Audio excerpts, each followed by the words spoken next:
വയറ്റിൽ പെറ്റിട്ടും പടശോനും മുത്തുനബി നേർച്ചക്കാരും ഈ ഒന്നിനെ തന്നുള്ളൂ. ഇപ്പൊ അതിനിപ്പോ എനിക്കൊന്നും പറ്റിയില്ലല്ലോ ഉമ്മ.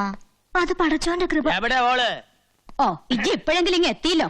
വണ്ടിയും ഓടി എത്തണ്ടേ ഉമ്മ. കുപ്പിന്നാണ് വിവരം അറിഞ്ഞത്. കാര്യം നീ വലിയ കോളേജുമാരിയൊക്കെ തന്നെയാണ്.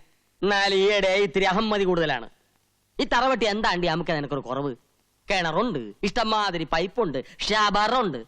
എന്നിട്ടോ പോയി എന്താണ്ടി മുങ്ങിയത് ബലാല? അതും കെട്ടുപ്രായം തികഞ്ഞു നിൽക്കുന്ന ഒരു പെണ്ണ്. എന്റെ ജമാലിനാണെങ്കിൽ പെമ്പിള്ളേര് പുഴയെ പോയി കുളിക്കണത് ഒട്ടും ഇഷ്ടമല്ല. ഉമ്മയുടെ നിലയ്ക്കും വിലയ്ക്കും ചേർന്ന പണിയാണോ ഈ കാണിച്ചത്? അല്ല, ജോലിക്കാരി എന്നും പറഞ്ഞ് നിക്കണണ്ടല്ലോ ഒന്നിവിടെ. അനക്കൊന്ന് ശ്രദ്ധിച്ചാൽ എന്താ? എന്റെ ജമാലെങ്ങാനും ഇത് അറിഞ്ഞ അന്റെ കഥ കഴിക്കോപ്പൻ. എവിടെ എന്റെ അനിയത്തി?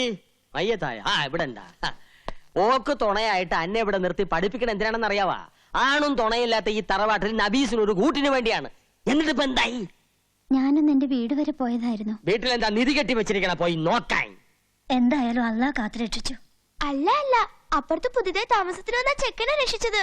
ആ പൊയക്കടവിലെ ചുയില് പെട്ടിട്ട് രക്ഷപ്പെട്ടത് തന്നെ അതിശയാ. എല്ലാം എന്റെ ജമാലിന്റെ ഭാഗ്യം. അതെ അതെ.